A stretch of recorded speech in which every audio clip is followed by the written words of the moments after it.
সচিবালয় বাংলাদেশের একটি রাষ্ট্রীয় সম্পদ, আর সেখানে গিয়ে কে বা কাহারা যাহারাই হোক না কেন সেখানে আগুন ধরিয়ে দিয়েছে।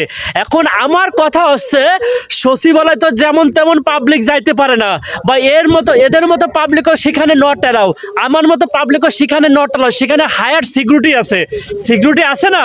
অবশ্যই আছে। তারপরও এখানে যে কে বা কাহারা গিয়ে আগুন লাগাইছে, এটা দয়া করিয়া রাষ্ট্রের সম্পদ নথিপত্র, যে নথিপত্র না কি যেন বলে, নথিপত্র যা কিছু ছিল না কেন সব পুরে ছাই হয়ে গেছে।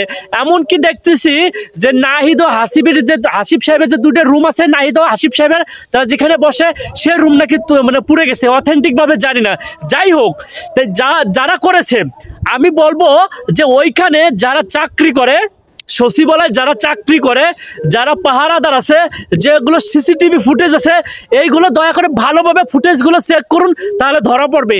এই চোর অতি বিলম্বে, চোর তো না, এলো রাষ্ট্রীয় ধ্বংসের কারিগর, এ অতি বিলম্বে ধরা পড়বে। আর এরা থাকলে দেশটার বোকামারা সারা।